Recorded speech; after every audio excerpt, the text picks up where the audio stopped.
This podcast is brought to you by our friends at Anchor by Spotify. And if you haven't heard about Anchor by Spotify, it's the easiest way to make a podcast with everything you need all in one place. Let me explain. Anchor has tools that allow you to record and edit your podcast right from your phone or computer. No specialty training or equipment needed. When hosting on Anchor, you can distribute your podcast worldwide on listening platforms like Spotify, Apple Podcast, and many more. It's everything you need to make a podcast all in one place. And best of all, like I've been saying, Anchor is totally free. It's free. Download the Anchor app today or go to anchor.fm to get started and make your podcast dreams a reality. That's anchor.fm. What are you waiting for? Download the app. Well, it's a big show. Welcome to the Fade Route It's a big bad show tonight. with DNZ. Yeah, it's a big show. Here are your hosts, Cracking up, telling them lies. DNZ.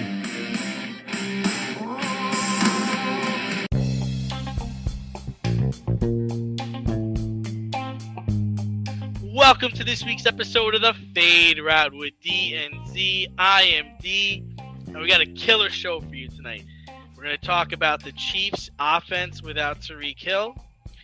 Julio goes to Tampa, and we introduce a new fair foul segment. But we begin today's show with hot off the press news. The Boston Celtics have reached out to the Brooklyn Nets and are trying to work out a deal for Kevin Durant. Each deal features Jaylen Brown with a combination of draft picks and role players. One deal even includes Marcus Smart. So, Z, I ask you, does this deal make sense for the Celtics at all?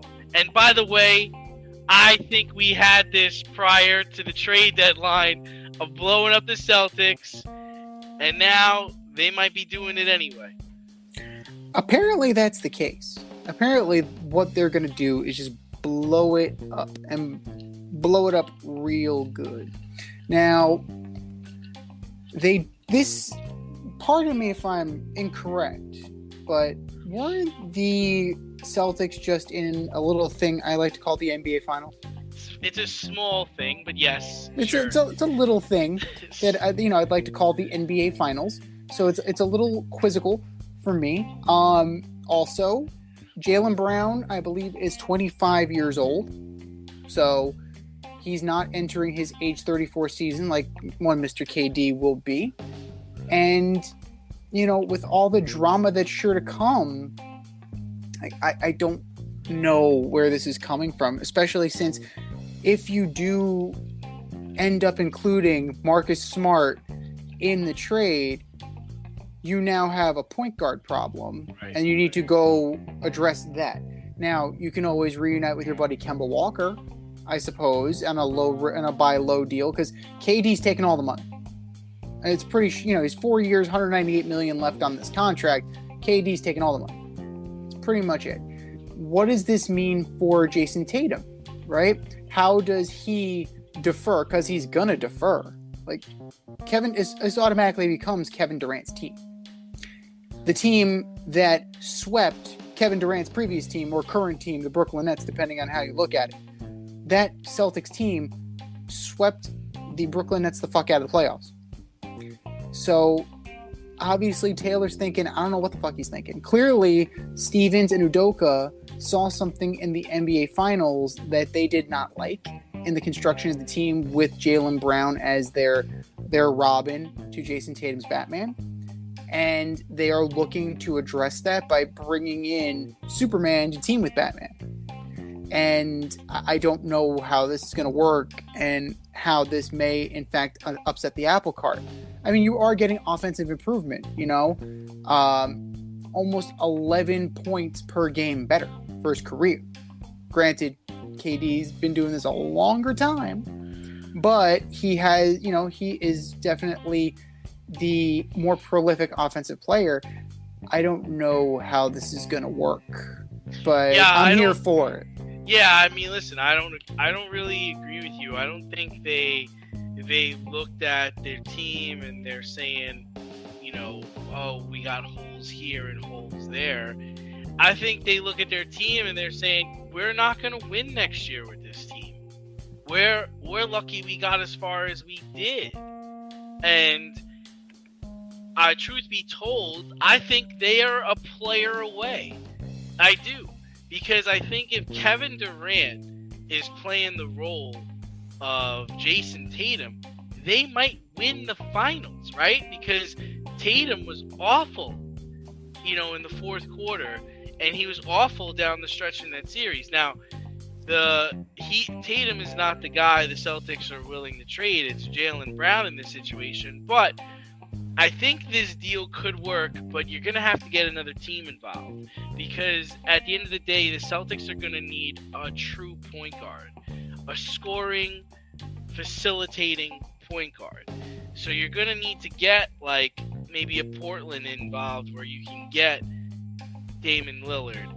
And maybe it's Jaylen Brown is going to the Portland, and the draft picks and the role players go to Brooklyn.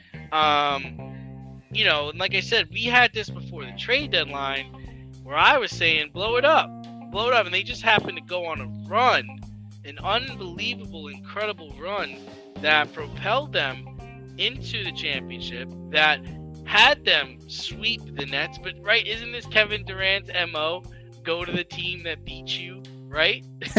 Go to the team that knocked you out. Oh, I'll just join them and we'll be better. Yeah, so to me, Marcus Smart's like whatever. I mean, Z, are you looking at the Celtics saying they're going to get back to the Eastern Conference Finals next year? I am saying that they have enough players to make a run. That if you keep Brown and Tatum together and you build around them, you have the opportunity for a longer period of time than you will if you bring in Kevin Durant. Because 34 is greater than 25. You're buying maybe one good year of Kevin Durant. You're buying one. That's all I'm seeing here. And I don't think, everybody was so quick to mention the Garnett-Pierce trade and how, that kind of set back the Celtics and then propelled the Nets and vice versa. But the Celtics were able to stay afloat because they were able to draft who? Tatum and Brown with the picks that they acquired in that trade. So I don't think that I don't necessarily think that star hunting is the way to go with this. I think, are you at all concerned with the idea that, Brown is only signed through 2024? Like, what happens if you're not able to get him to come back? So your window of Tatum, Brown, Marcus Smart, and, maybe a couple other players, that window could close in 2 years. So I guess the better question is do you see them competing for a title in the next 2 years? Absolutely. They'll be in the right. discussion. They'll be in the All discussion. right. Now you're talking about free agency. They own his rights. So they can, like, what they were trying to do, what was going on with the DeAndre Ayton situation, what the Suns were, I think, trying to work was a sign and trade. So where Ayton could be included in the package for Kevin Durant.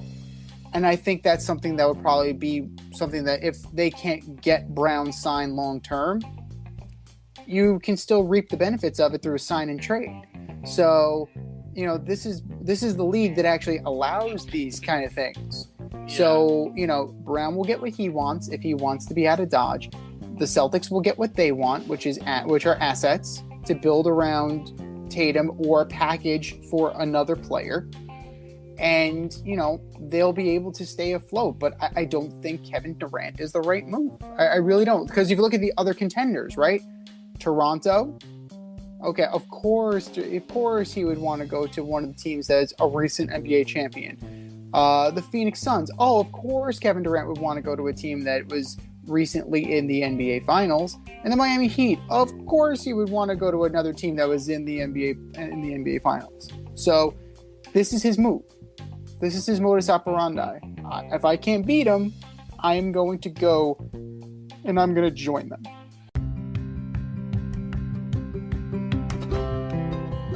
Do you love brownies? Of course you love brownies. But you know what's better than a brownie? A delicious, handcrafted, gourmet brownie delivered right to your doorstep.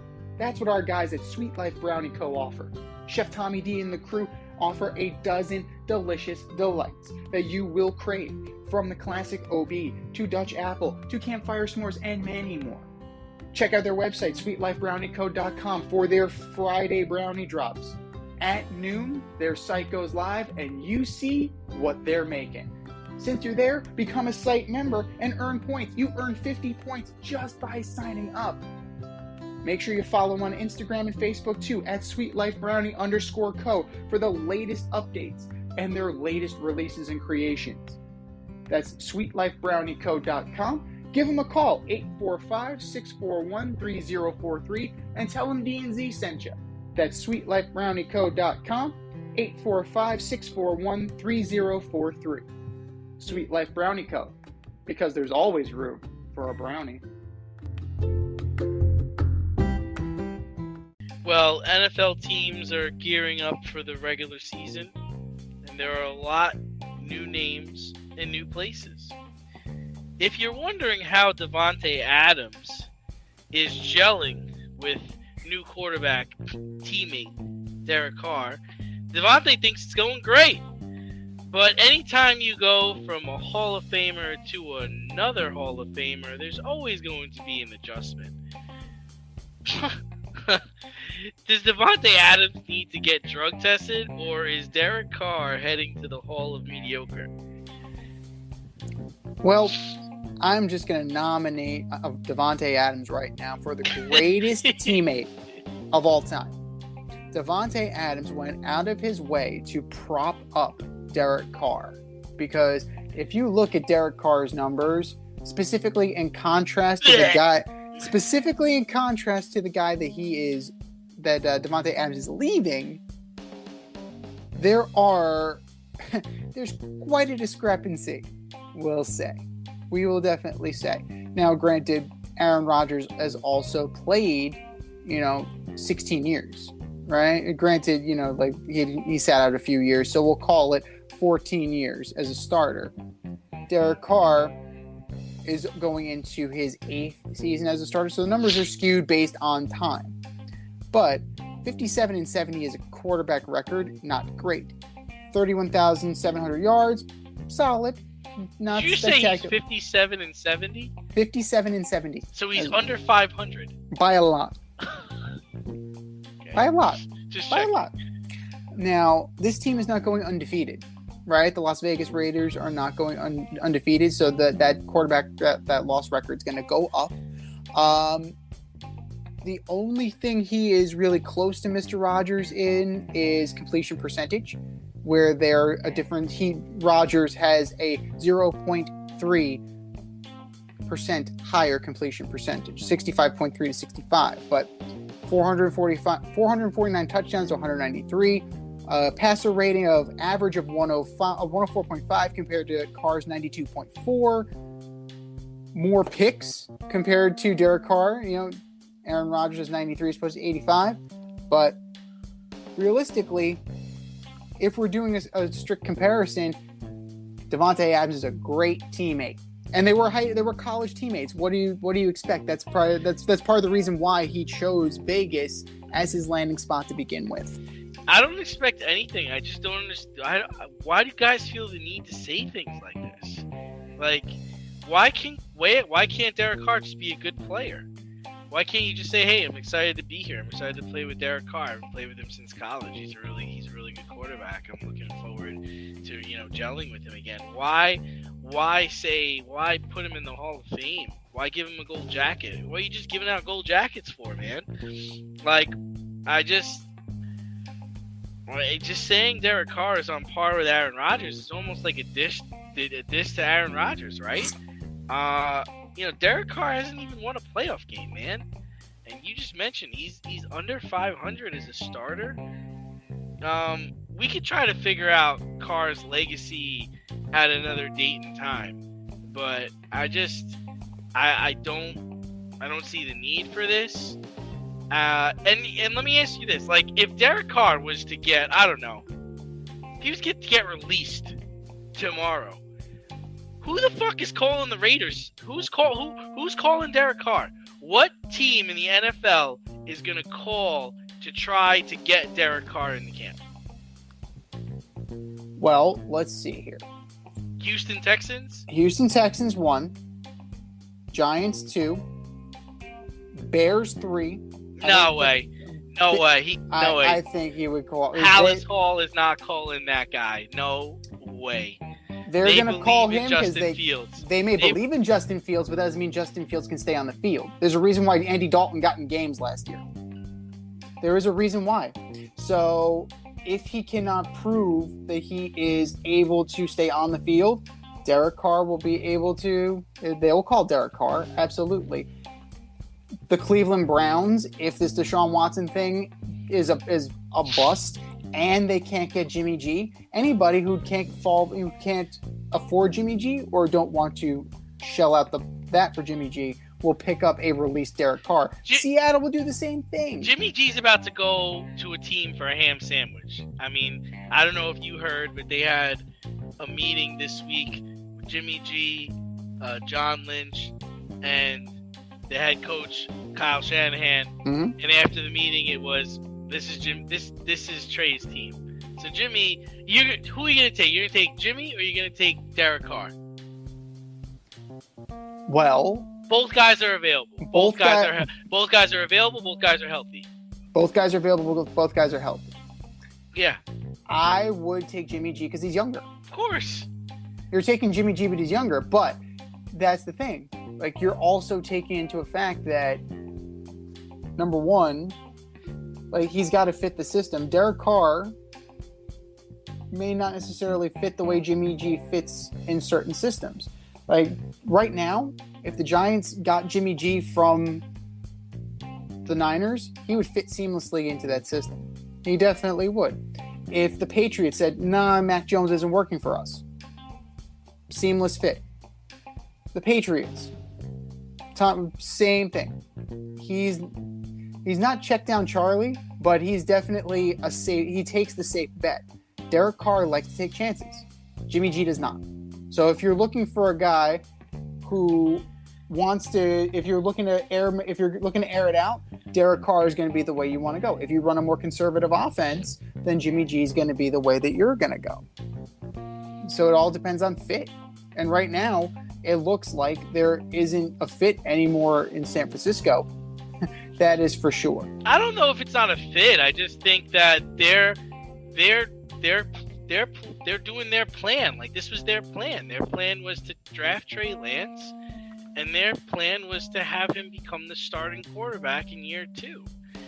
Jimmy G, thanks for coming. You got us to the Super Bowl. You almost got us back there last year, but they're on to the next step. I don't think it's a diss to Jimmy G. I think Jimmy G can still play. I think he's still a good quarterback. But I mean, even for Jimmy G, there aren't, like, he's likely going to get released, and he's probably going to sign on with, like, the Seahawks, or maybe, I mean, you bring up a good idea, maybe the Giants. I'm not being a hater of Derek Carr. I don't see where people are clamoring and people are saying, "Oh man, he's so great. He's got to be on my team. He's a Hall of Famer." Like, I just think it's absurd to say things like that. Avoid messy accidents. Get better stopping power with your brake pads. Callahan brake pads. You never know when you'll be driving in the road and there will be a truck tire that you need to avoid and save your family. Callahan Auto. We really care about what's under your hood.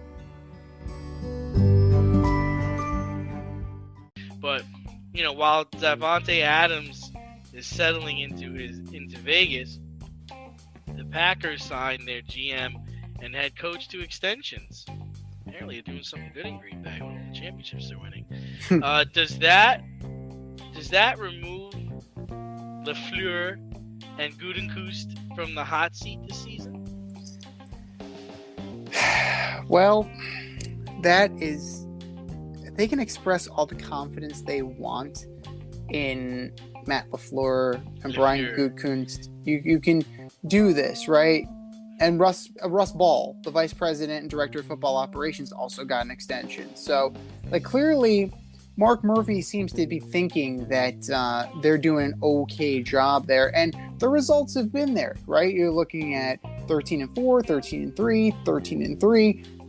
It's been there, right? Since Mike McCarthy's left, Matt LaFleur got a turnkey operation and has been successful in the regular season.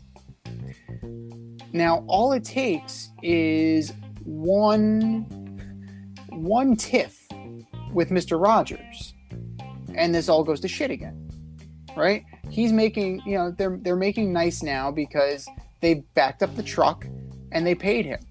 The problem is that he didn't read the fine print, and him getting the money meant that Davante Adams got shipped out of town. So your number one wide receiver right now is Allen Lazard. Can I interest you in that as a number one, Allen Lazard? I don't think that they're going to, their seat is not safe. It can't be, because they have tied themselves to the whims of one Mr. Aaron Rodgers, and he can just pack in and go home if he likes. He can demand a trade again. He can do we can relive 2021. I mean, listen, they paid him. They paid Rodgers. They gave him, he's the highest paid quarterback in the NFL. So I think he's happy. He's where he wants to be. He's got his money. The part of the story that I don't get, Miss Lippy, is, to me, this is a failing team. Yeah, you could talk 13-3 and, they're making the playoffs, but you had arguably you can argue between Brady, Rodgers, Mahomes, best quarterback, top 5, top 3 quarterback for the last 5 years. And you have no championships. And now you started losing all your talent. You lost Davante Adams, who was probably a top 3 wide receiver. And then David Bakhtiari, reports are that he had another knee surgery this offseason. He's not participating in practice. Then their other guard, Elgden Jenkins, he's recovering from an ACL tear. So the line is not shored up. This roster's a mess. And they not only lost Adams, they lost Valdez-Scantling. I do not understand why they reward Matt LaFleur for mediocrity. Because, honestly, they should have been in the Super Bowl at least one of the last 3 years. I think the biggest slap in the face was when Brady went in there, his first year in the NFC, goes into your place, beats you, and goes to the Super Bowl. He can't win without Rodgers. We haven't seen LaFleur win without Rodgers, so we really don't know what kind of coach he is. We're going to find out about him this year, and I think it's going to be a failure. I don't think they're going to be very good this year. And, they should have been one of the best teams in the league. They're not very good, is still able to win that division, though. That's the thing. That's the dirty little secret about this, because you're running up against Jared Goff, Kirk Cousins, Mr. 8-8, and Justin Fields. Do you have confidence in any of those? Well, Justin Fields, look at the team around him before you answer that question. Do you have any confidence in any of those guys whatsoever? I will say that I think Kirk Cousins has good players around him. And I think their defense, the Minnesota defense, is good. Regression to the mean Cousins? But it doesn't all fall on him, right? I mean, he's got Dalvin Cook, who's a stud running back. Even the backup, Matt Madison, is a good running back.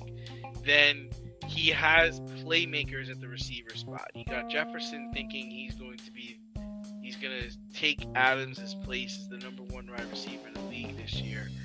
Adam Thielen is a good player. They have talent. So I'd say they should watch out for the Vikings. I'm not scared of the Lions, although the Lions' run game could be very good this year with Swift and Williams. The Bears are the thing about the Bears is they got rid of their biggest problem, which was their coach, right? So we're gonna see. They didn't do enough in the draft to get Justin Fields some help, but if they run a balanced team, if they run a balanced system, they should be okay. But I agree with you. Yeah, they got the Packers are competing against B level, C level teams, and they should win the division. But imagine they don't, right? Does that if they start out the season like 1-5 or 1-4, do these guys get canned? I mean, you just signed them to an extension.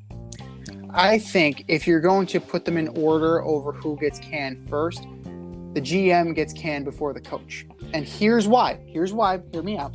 So the GM started all this with Rodgers. He got into the chicken match with him. He traded away his best receiver. He's not doing anything to address the wide receiver room. You brought in rookies and you promoted Allen Lazard to your number 1. You let Valdez-Scantling go. You traded Devontae Adams. Odell Beckham is still on the free agent market. Julio Jones is now in Tampa Bay. I would say that it's the battle of the Bays, right? You have one of your direct rivals took a guy that would be very good in your offense, and that is on you as the GM. Well, look what else is on him, right? The Rams called the Packers for Rodgers. Mm-hmm. They didn't want to deal him. So what happens? The Lions deal. The Lions deal Goff, and the Lions deal Stafford. The Lions get a haul of draft picks. I don't know what they're gonna do with them, but they got a haul of draft picks. The Niners called the Packers, offering, from what I understand and what I remember, it was your choice of Jimmy G or Trey Lance because they wanted Aaron Rodgers to come to California. You traded up on that. So what happens this year if Trey Lance lights it up? You could have been starting all over with instead of paying Rodgers all that money, you could have started over and rebuilt Green Bay. Now you've set the franchise back because you're the highest paid player on the team is one of the oldest players in the team, and you're gonna have to be drafting everybody else moving forward. And a lot of this is due to the fact that you still don't know what Jordan Love is, and you traded up to get Jordan Love. Forgot all about that guy. You left that part out. Forgot all about that guy. So that's, in my estimation, then that's 3 strikes for the Who's still GM. on your team? Right. Haven't even traded that guy yet. Nobody wants him. Not even the Seattle Seahawks. Nah, we'll play with Geno Smith. It's all right. It's all good. Yeah. We're good. We'll take Drew Lock. It's all good. The Browns are like, nah. We don't need Jordan Love. We'll play with Jacoby Brissett. It's cool. Don't worry about it. Davis Mills is awesome. We're good. Oh yeah, Davis Mills is awesome. We're good. Thanks though. We're okay. For all the grill masters, green thumbers, home repair heroes, and DIY aficionados in the Richmond, Virginia area, if you're looking for a personal service, quality products, and a convenient shopping experience, look no further than Thacker Ace Hardware in Colonial Heights, Virginia. Owner Don Rackley and his team of local experts have everything you need to tackle all of your home projects. I'm talking paints by Benjamin Moore and Clark in Kensington, power tools by Craftsman and Milwaukee, electrical, plumbing, hardware, and let's not miss the grills. Weber, Big Green Egg, Traeger, Blackstone, top shelf, amazing. And for all you green thumbers, their nursery department is fantastic. Give them a call today, 804-766-4223, or stop by 27 Dunlop Village in Colonial Heights. That's 804-766-4223. Or swing by 27 Dunlop Village in Colonial Heights. Thacker Ace is the place with the helpful hardware, folks.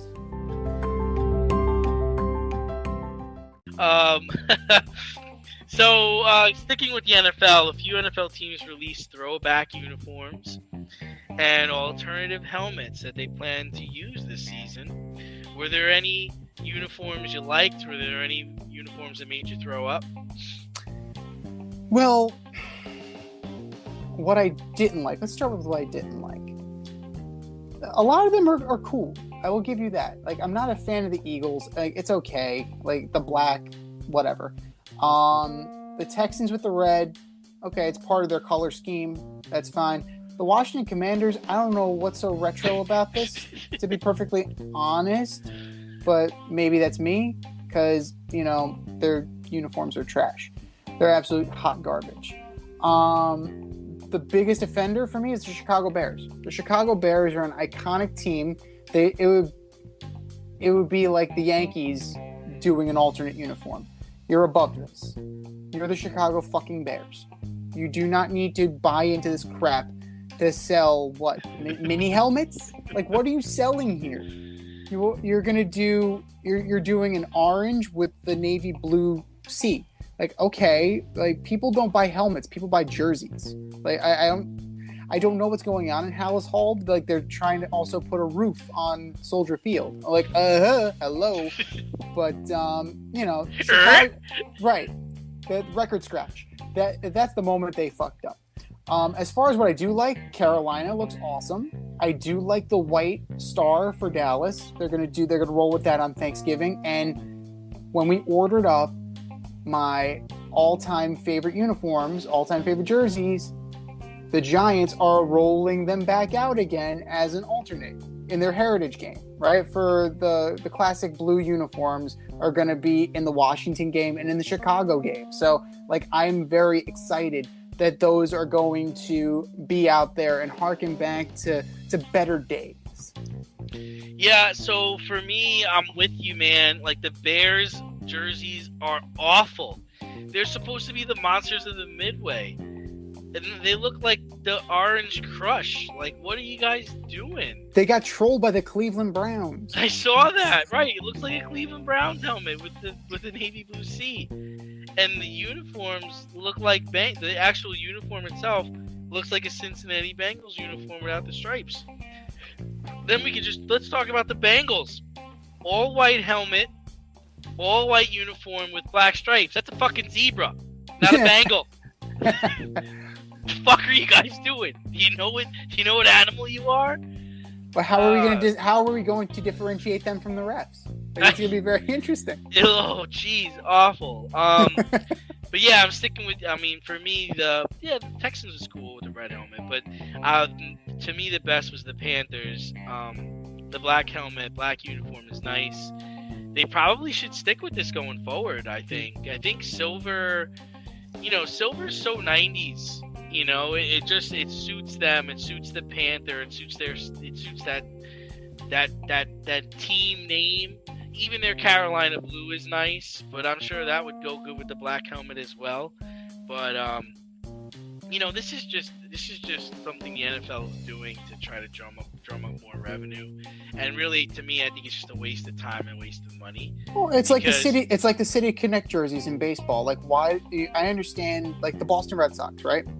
Who are 12-2 in their City Connect jerseys, by the way. That's a great stat. Now, when they're the Boston Red Sox, when they are in their City Connect jerseys, they look like the Milwaukee Brewers or the Tampa Bay Rays. They're in light blue and yellow.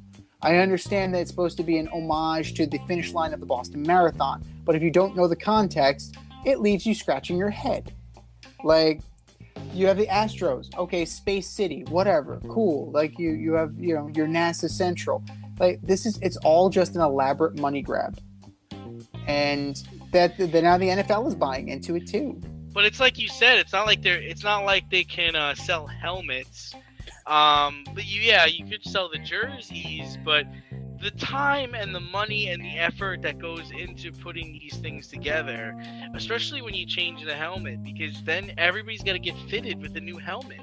It's not like, you're just changing stickers on this thing. It's a fucking whole new helmet that someone has to get comfortable with and has to play with all week and then play in the game with. And some people, especially the ones that bang a lot, you don't want to really start changing around your mask and your helmet.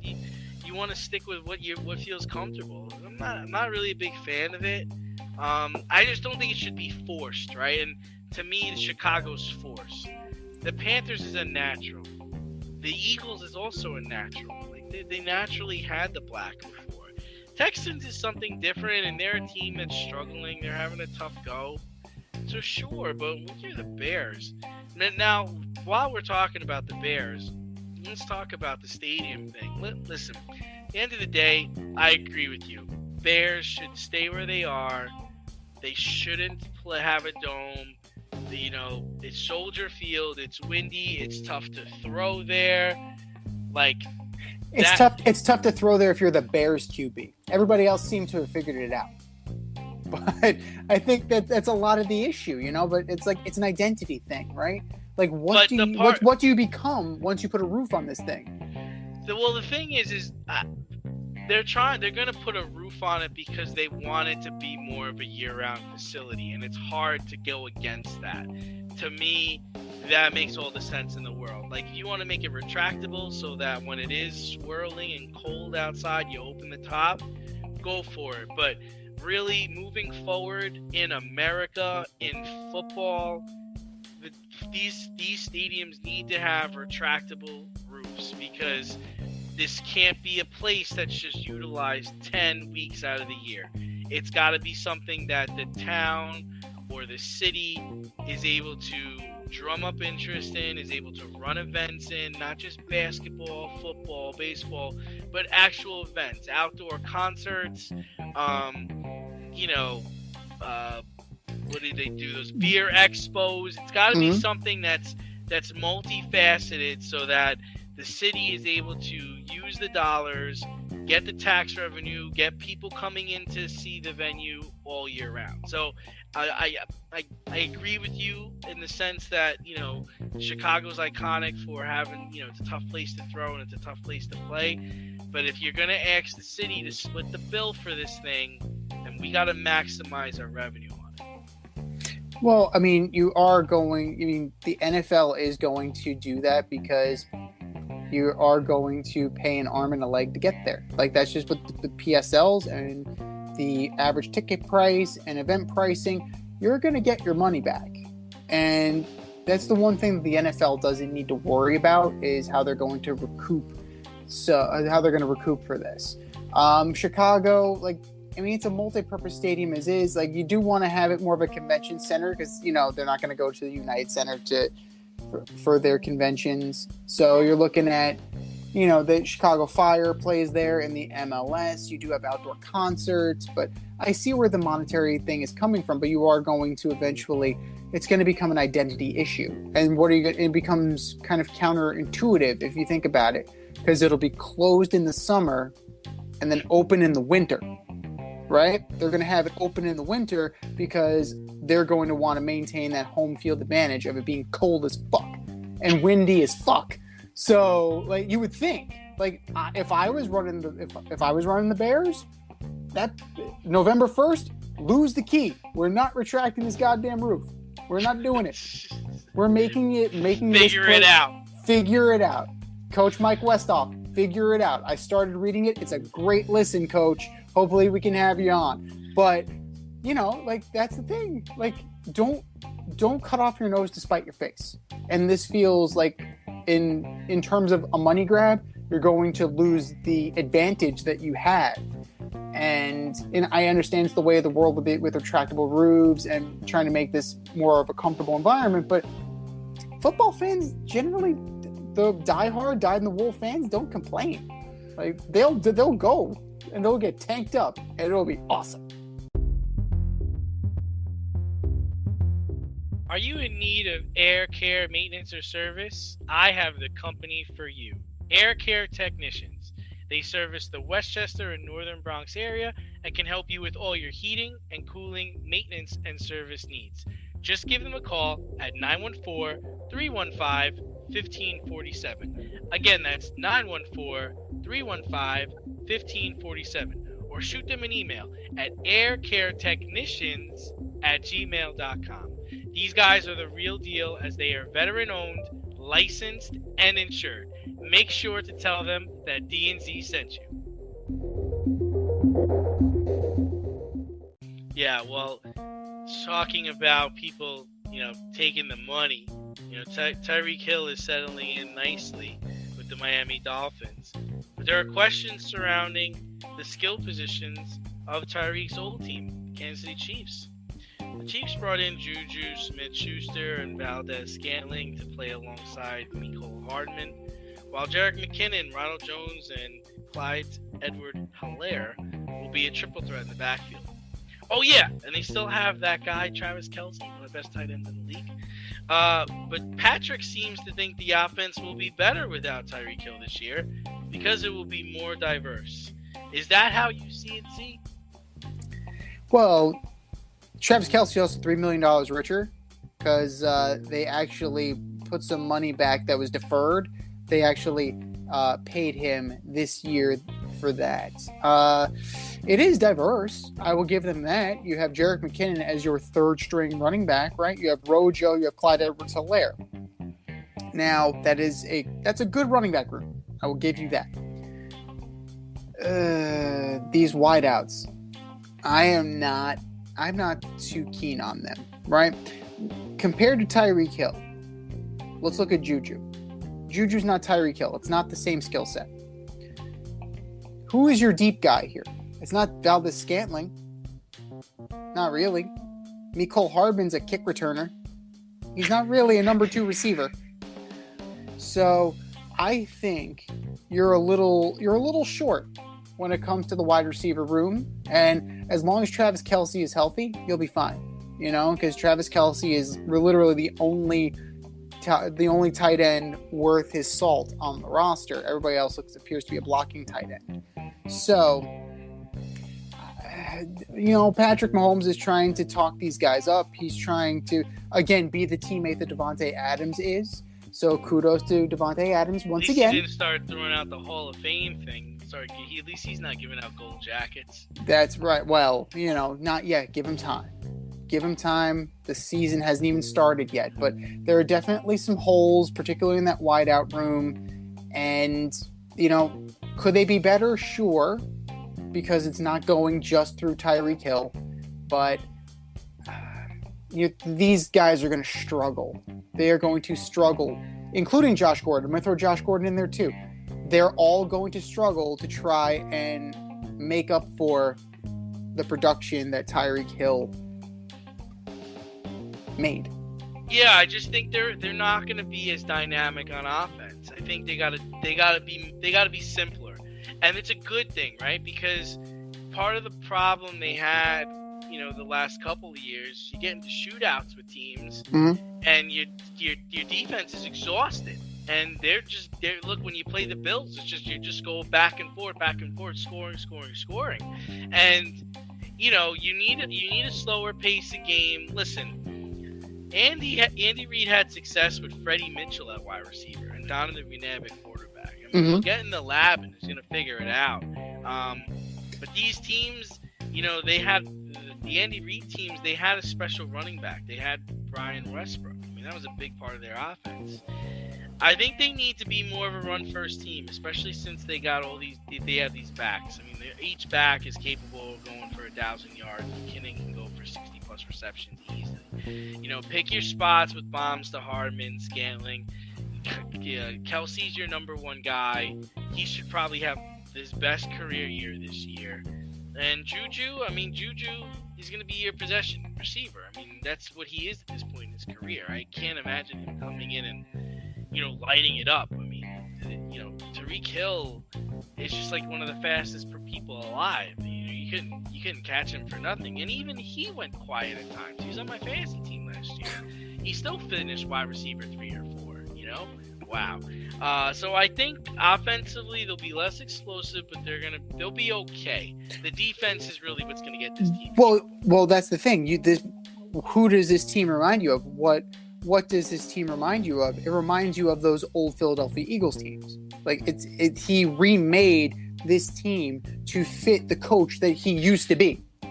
If that makes any sense. Yeah, I mean, he went back to his comfort zone, which is fine. I think it's fine. I just you don't try to throw these bombs to Juju. Don't be running Scantling down the middle of the field. Like that's just not going to work here. Like Tyreek Hill can outrun everybody in a team, but that's not really going to do any good in this situation.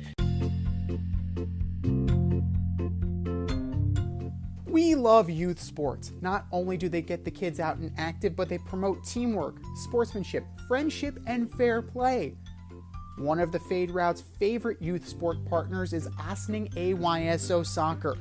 Their mission is to develop and deliver quality, player-centered youth soccer programs that promote a fun, fair, family environment where everyone is welcome and everyone plays. If you have a child between ages 4 and 18, registration for fall 2022, spring 2023 season is open. To sign up or to volunteer as a coach or referee, go to ayso201.org today. The more volunteers, the more children can enjoy the AYSO soccer experience. Go to ayso201.org today for more information or to sign up. ayso201.org. More soccer for more kids. And big news this week, actually yesterday or even today, the Tampa Bay Bucks announced the signing of Julio Jones. The wide receiver will be added to a stable that already includes Mike Evans, Chris Godwin, and Russell Gage. The Ravens just didn't listen to you, Z. They didn't go get the Julio, and the Packers whiffed on this. But is this signing a big deal, a little deal, or no deal? So let's see. The Colts passed on him. The Titans didn't re-up him after they cut him. The Ravens didn't get him. The Packers didn't get him. The Rams could certainly use another receiver. They didn't get him. Now, are they getting an old Julio Jones? Chances are they are. But if you look at that loaded room, to me, like, it's a good low-risk signing, right? Because who's he really going to slot in and replace here? Evans, he's a made guy at this point. Godwin is a made guy. He's going to slide in as your wide receiver 3, right? Gage is younger. Gage will most likely be the guy, but Julio Jones is going to get every opportunity to be that wide receiver 3. And knowing Tom the way we know Tom, Scotty Miller is going to get involved. Cyril Grayson is going to get involved. Vincent Smith is going to get involved. These guys get involved. It's never just 3 guys, because they're always, whether it's in New England or in Tampa Bay, you're running different wide receiver sets and you're getting multiple people involved. Now, Julio, as the number 1, he did not have, he only played 10 games, 31 receptions, 434 yards, and a touch. But he did not have a great year. Now, with the pressure of being the number 1 off of him and kind of deferring to the other younger, better at this point in their career guys, Julio Jones could still have a monster year in the way that Antonio Brown would have had a monster year if Antonio Brown could keep his damn head on straight. That's all you're really asking him to do, is to be Antonio Brown with his head on straight. Yeah, to me, this is no deal. I think it'll be fun at the beginning of the season while Godwin recovers from knee surgery. But, Julio's 33 years old. He also gets hurt a lot. He's been getting hurt the last couple of seasons. But like you said, Bucks need to make sure they do not rely on Julio like they relied on Antonio Brown. If you remember last year, they really started to rely on Antonio Brown, and then when he left, the offense kind of sputtered. They kind of got stuck. So I think they should have fun with Julio, but don't think this is gonna be the Julio of 2010. Like that's not happening.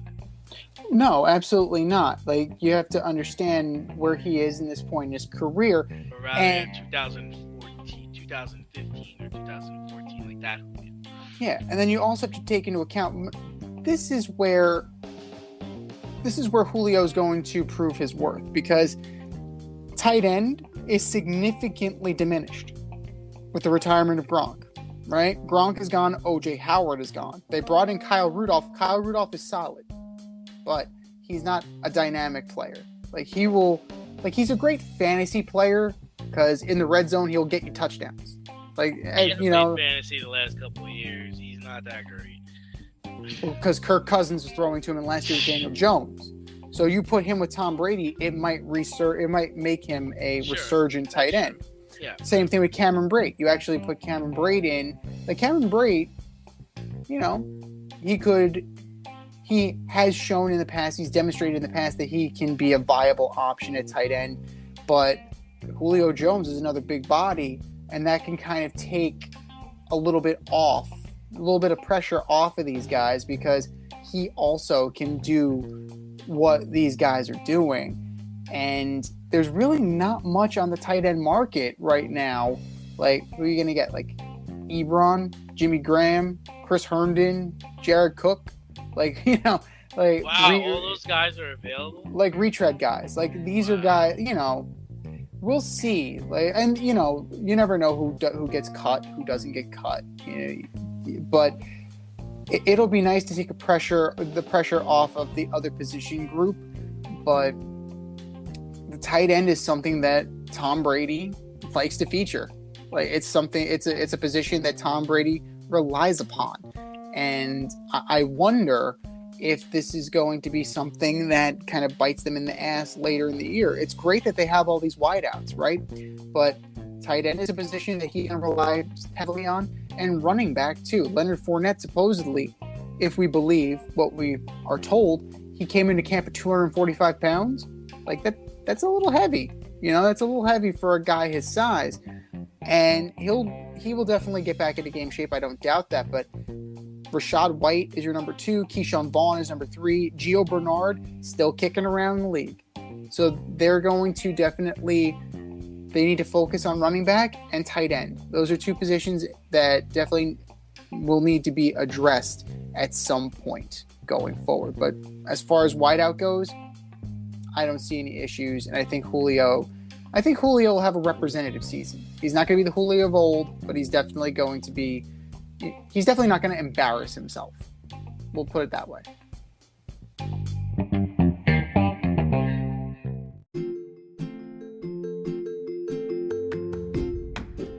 You can't help but smile when you see a balloon. The simplest occasion is a party. Westchester Pop Stars, located in New Rochelle, New York, offers balloon styling and decor for all life's events. Birthdays, anniversaries, weddings, showers, school and corporate events, store openings, or just because.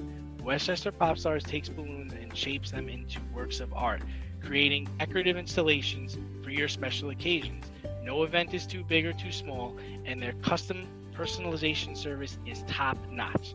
Westchester Pop Stars is a private studio, quickly expanding. In-person consultation is by appointment only. Send an email to westchesterpopstars@gmail.com for more information or to schedule an appointment. No need to hire an event stylist. All you need is balloons. Currently servicing Westchester, Putnam, New York City, and Connecticut. To find Westchester Pop Stars, search for them on Instagram, Facebook, or Google.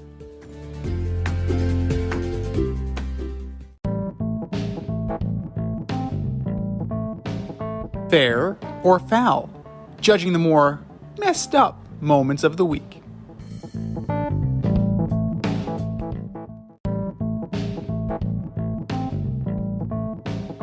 All right, guys or girls, we are starting a new segment today. It is fair or foul. We found 3 of the most messed up stories that we could find. And we're going to tell you whether we think they're fair or they're foul. pretty straightforward. Fair or foul, number one, the Cardinals putting a mandatory film study clause in Kyler Murray's new contract. Yeah, I'm going foul on this one. If you feel the need to put something like this in a contract, you shouldn't be signing this guy to a long-term deal. Are teams that desperate for a starting quarterback? I mean, rumors are this guy leaves practice when things are not going his way. Like, was he 5? He also, like, we hear he plays too much video games. So, yeah, I'm going foul on this. I'm going fair. They definitely understand their player. So, from a player development standpoint, it's good that they're doing independent practice, right? They're doing independent study. That's all this is. And that likens, if you think back, all those years back to Jamarcus Russell, where they weren't sure about his habits off the field. They gave him a blank DVD and told him to study those plays. And he came back in, said, "I love those plays, coach. I really liked XY Spider 2 Banana." The problem is they gave him a blank DVD, so they knew he was full of shit. Now, with Kyler Murray, they're tracking him. They're giving him credit for completing his film study. They are treating him like a child. But if what you're saying is true about what we're hearing about his attitude on the field during practice, this might be a nice little means of maturation. They're asking him to do 4 hours, right? We do 4 hours of prep for this show, right? You're asking the bare minimum of doing 4 hours per week to stay in compliance. Like, it's not too much to ask. And frankly, if you look at his numbers, having the additional study can only benefit him. He went from 24 touchdowns and 10 picks. Maybe he sees tendencies on the film, and he'll actually be able to put into practice what he sees, and maybe he can cut down those picks even more. Like, maybe he'll stop playing hero ball from time to time and take what's given to him. That was an indictment of a defensive coordinator on Patrick Mahomes, playing too much hero ball, playing too much football, not taking what he gives them. Maybe this new film study will actually allow Kyler Murray to kind of trust his eyes, and he won't force passes that he's been forcing, like the one last year in the end zone that cost him a game.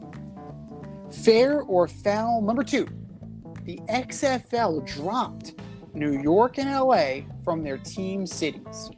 Yeah, I mean, I think it's fair. The Spring League will compete with baseball, basketball, and hockey in these markets, so I can get down with the drop.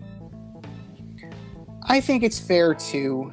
That these particular markets, New York, LA, it's not, Tampa Bay is also getting dropped as well, but New York and LA are definitely larger markets than Tampa Bay. No offense to the city of Tampa Bay, but if you're looking at it, there's a lot of competition for eyeballs. There's a lot of competition in terms of winter sports, like you mentioned. Even in the spring, you have the Rangers, you'll have the Islanders, you'll have the Devils. You'll be right in the middle of basketball season with the Knicks. You'll have the Nets. You'll have start of spring training with the Mets and the Yankees. That's a lot. LA, you're looking at the Clippers, the Lakers, the Kings, the Dodgers. For the Angel fans from LA, the Angels in spring training. There's a lot of competition there. And it's the cities they added, right? They added Las Vegas. They're looking to expand their repertoire in terms of their footprint. Orlando, Florida, which did very well with the AF. Like, they got people to come. So that's a good one. And then San Antonio. Like, San Antonio is a fine market, It's an underserved market because you have the Spurs and you have AAA baseball. But these 3 markets definitely take a chance on them. They took a chance on St. Louis and they got rewarded. Mostly that was out of spite on the city of St. Louis's part. But I think that having the next level markets, I think will definitely benefit them. And if they're planning to have a partnership like they plan to, who's to say that those markets aren't eventually absorbed into the NFL? Who's to say? Like, everybody's looking to expand. Nobody's looking to cut back, right? And heaven forbid we stay the same. So if they ever decide they want to add, why not St. Louis again? Why not Orlando? Why not San Antonio? There's plenty to go around. Fair or foul number 3. Draymond Green's take that the 2017 Warriors would beat the 1998 Bulls. Yeah, I'm going to go foul on this one. I mean, it's hard to compare eras in the NBA, and everybody wants to do it. I just think Rodman and Draymond would not make it through the series. They probably would have got thrown out of every single game. Pippen would have taken out Durant. Ron Harper's length would have given Curry a problem, and Jordan just wouldn't let his team lose. So yeah, I'm going foul. I'm going foul as well. Draymond is, saying everything he can in order to make sure that people tune into his podcast, and I understand that. No shame in his game, no shame in our game. I totally respect that. You're trying to promote your brand. But if we look at this, Kevin Durant is going to get locked down by Michael Jordan or Scottie Pippen. And whoever the one doesn't, right? If it's Scottie on Durant, then Jordan's got Curry. And I think that would be a very interesting matchup, to say the least. And if you want to talk about shooters, right? Oh, Clay and Jordan was no slouch. You had Tony Kukoc. Tony Kukoc was a sniper. Pippen was no slouch. Ron Harper was no slouch. And they had a guy, maybe you've heard of him, Steve Kerr. Steve Kerr, who was the coach on the Warriors. They actually shot better from 3 that season than the Golden State Warriors shot. That they did. That they did.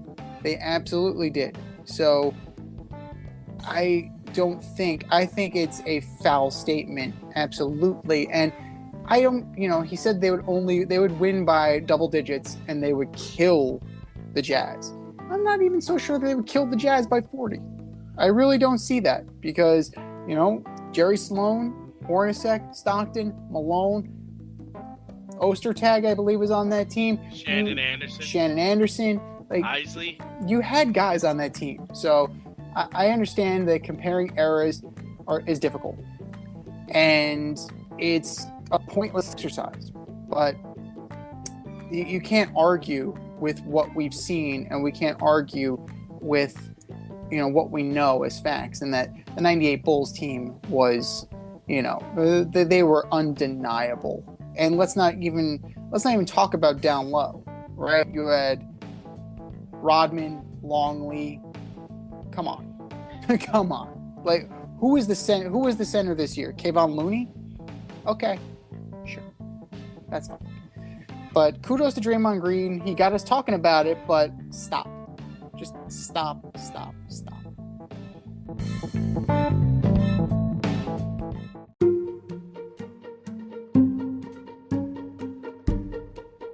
The Fade Store presents the Alleged Superstar of the Week Award.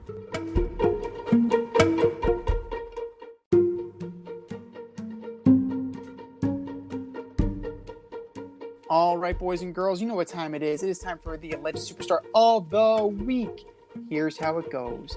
We have a poll on our Twitter account at FadeRouteDNZ, and you vote, and you vote, and you vote, and you vote. And the winner of said vote gets the coveted ass trophy and a mention on this here program. And D, do you know who took home the ass last week? I don't. Rob Manfred. What else is new? Well done, Rob. Well done. But that was last week. This is this week. I'm not even sure if Rob Manfred's going to be on this week. Has he said something stupid? I don't know. But who are your nominees, D? All right, first up, I've got Matt Rule, head coach of the Carolina Panthers. This week you said the quarterback battle in training camp would be fun. Matt, it's depressing that you have two guys taken in the top 5 of the 2018 draft and you don't know which one is going to start. No, that's not fun. It's a nightmare. Matt Rule, you are my alleged superstar of the week. Number 2, Draymond Green. I know your team's great. Not good. They're great. The 2017 Warriors was great. But don't go comparing errors, man. Like Jordan's Bulls, Bird's Celtics, Shaq and Kobe. These teams are on another level. I think everyone would love to see it, but don't say something you can't back up. Draymond Green, you are my alleged superstar of the week. And last and certainly least, Mekhi Becton. It's day 1 of the first week of the season. You've already been demoted. The Jets drafted you number 11 overall in the 2020 NFL Draft to play left tackle, and they're moving you over to right tackle and letting George Fant run your spot. And you gained weight, You came into camp overweight, left tackle. Then you just got moved to right tackle. The next spot for you is the unemployment line. Mekhi Becton, you are my alleged superstar of the week. What do you got, Z? Well, just to touch on Draymond Green, let's depend on the rules too. If you're playing under the 1998 rules, they would have hand-checked the Warriors to death. Let's not forget that. And, Mekhi Becton, there was a famous line when Alex Rodriguez batted 9th and when Bernie Williams was batting 9th. There's only one spot after that. The bench. So there's only one spot after last. Okay, Becton? So get your act together. For me... Wait, I got one more. I got one more. Drew Jones. Ooh. Number 1 pick and number 1 prospect. First day in Arizona Diamondbacks practice, you hurt your shoulder and you're likely out for the rest of the season. Actually, he's the number 2 pick. He was the number 2 pick in the draft. You're likely out for the rest of the season. Gosh, man, you just got here. Drew Jones, you are my alleged superstar of the week. Well, sorry. No, that's okay. That's okay. We call that being Aaron Hicks. Is the ink dry? My back! Oh my God. But all great choices. I'm starting off with Wander Franco. Wander Franco of the Tampa Bay Rays, who appear to be done in the water because Kiermaier's out, Zunino's out, and Wander Franco. He had your jewelry in his car, right? $650,000 worth of jewelry in his Rolls Royce. In a safe. Are you kidding me? Like in Jacksonville. A Clay County man was arrested in Jacksonville because they were apparently casing Mr. Franco, saw the safe, grabbed the safe, stole his minor league championship ring, his American League championship ring, and a bunch of other jewelry, totaling $650,000. Why not take the Rolls Royce too? Dude, there's being flashy and there's being stupid. That borders into stupid. Wander Franco, you are my alleged superstar of the week. Carlos Rodon of the San Francisco Giants had a bad outing, right? We all do from time to time. This particular outing was against the Diamondbacks, and the Diamondbacks roughed up Mr. Rodon. He decided to kick bat. The problem with this is that he hit his own teammate, Tyro Estrada, with said bat. And he was visibly limping. Now, it's one thing when you hurt yourself, doing stupid shit. Famously, I remember Bob Garrett hitting himself in the face with his helmet after he threw it against the wall. But this is borderline dangerous. It makes you a bad teammate.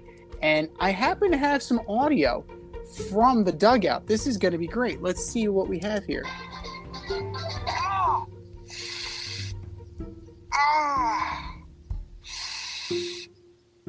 Ah.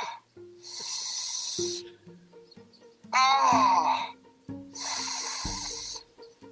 Ah. Great job, Carlos. Carlos Rodon, you are my alleged superstar of the week. And last but not least, the one, the only, the greatest of all time, the nature boy Ric Flair. 73 years old, stepping into the ring one last time so you can close out the career on your terms. No, that's not true, Rick. That's not true, because this is now your third retirement from professional wrestling. You had your retirement match against Shawn Michaels at WrestleMania. You retired from TNA, and now this is your third retirement tour. You're coming up on Barbra Streisand and the Rolling Stones in terms of retirement tours. Let it go and walk away. Don't sully your legacy and embarrass yourself for one last payday. Nature Boy Ric Flair, you, are my alleged superstar of the week. We've said our piece. The poll goes up after the show, and vote, and vote, and vote, and vote. And for our nominees,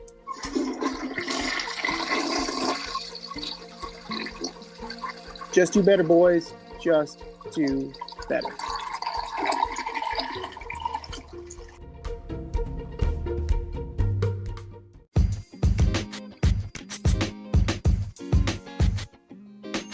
Your favorite podcast has its own merch line now. Go to the Fade store with DNZ.com today for all your Fade Route merch needs.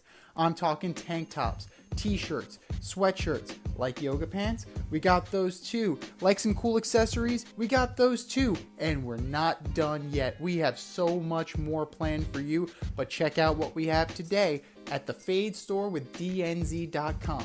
That's the Fade store with DNZ.com.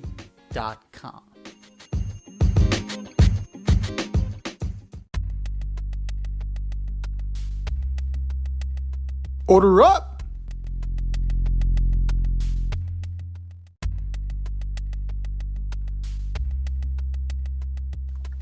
We continue on, ladies and gentlemen, and we are going to order up. Order up, order up. We're continuing our order up of the NFL preview division by division. This week we are ordering up the NFC South from 4 to 1. Who you got, D? All right, at number 4, I got the Falcons. Yeah, Drake London, Marcus Mariota, Kyle Pitts. I mean, they're going to play well, but this is just a bad team. It's gonna take some while. It's gonna take a while before Atlanta's relevant again. Number 3, I have the Panthers. Despite their awful quarterback situation, I think they do finish close to 500. I think they have a decent defense, and they're gonna be okay in this terrible division. Number 2, I have Saints. I think Jameis Winston wins Comeback Player of the Year. I think Jarvis Landry, Michael Thomas will help the offense be successful. Chris Olave as well. And number 1, in all your hearts, Tampa Bay Bucks. This is just really by default. I don't think any team in this division really got better from last season, and the Bucks are just, we're just really close to advancing, in the playoffs last year. What do you got, Z? I mean, it's pretty close. We're pretty close to the same. Last place, 4th place, I agree with you. You're looking at the Atlanta Falcons. I don't believe in Marcus Mariota. Is it going to be Ritter time at some point this year? That guy's good, actually. Yeah. They should do that. We'll see. Like, do they have a veteran stopgap in mind? Because then you're looking at Mariota, Ritter, and Felipe Franks. The problem is the veteran stopgap is the guy who's starting. So that becomes the problem. You're looking at, running backs, Cordero Patterson. They know you're coming this year, man. Let's see what you can do. Damian Williams is his backup. Damian Williams is decent. He's good. I like him. Yeah, I mean they're low. They have some good players here. They have London, Edwards, Zacchaeus, Pitts, Ferkser is their backup. Like, they got him from Tennessee. They have players on this team, but they're a quarterback away from relevancy, and Marcus Mariota is not that guy. Number 3, I'm taking the Saints. I am taking the Saints because, for one, I don't know what Jameis Winston's going to be like post-injury. Like, that is something that definitely needs to be considered. That's great that you got Michael Thomas back. That's wonderful. But First time on a practice field in 18 months. Exactly. Insane. Right. You have him. You have Marquez Callaway. Traquan Smith is there. They brought in Jarvis Landry. They drafted Chris Olave, like you mentioned. I mean, tight end, is Taysom Hill going to be that guy? Like, is he going to be the tight end that they want him to be? I don't know. That's going to be an issue. The other thing hanging over their head, Alvin Kamara. Like, what's going on with the arrest? What's going on with his legal matter? Mark Ingram is there, but Mark Ingram's a handcuff. Like, he's a complimentary running back. He's not a main running back. So if Winston isn't totally healthy and Alvin Kamara is tied up in the courts, you're looking at Andy Dalton and Mark Ingram being your starting quarterback and starting running back. Part of me, if that doesn't give me a lot of confidence, I'm going to take the Saints at 3 tentatively. Number 2, by default, that leaves me with the Panthers. Whoa! Right? Yeah. So, I think that Baker Mayfield's hate and spite tour, it gives him a few wins. It gives him a little bit of juice, but he's not going to finish the season. Like, Sam will get some burn. Sam Darnold will get some burn. Christian McCaffrey will get some time, but Chuba Hubbard's going to get plenty of time because McCaffrey's due for an injury. Robbie Anderson might do well enough to get traded at the deadline. Like, I think that, he might just want out at some point. And there are plenty of teams that could use somebody like Robbie Anderson. So they're sitting on something, and they really don't have a lot of nothing else, but they have as many question marks as everybody else in the division. But by default, the winner of this division, as always, the Tampa Bay Buccaneers. Don't bet against Tom Brady, especially with a team as loaded as he has and with as few questions as they have. The biggest question, I would argue, is head coach. Is Todd Bowles the guy who's with the Jets? Or can Todd Bowles show us something and, improve upon what he initially was good with the Jets, but then kind of dwindled into mediocrity? Which Todd Bowles will we get? This has been the Fade Route with D and Z. Thanks for tuning in tonight. Catch our podcast Wednesday nights on Anchor, Spotify, iHeartRadio, Amazon Music, or wherever you listen to your podcasts. Until next time, stay faded, everyone. Time for us to run the go route, but we'll talk to you next week.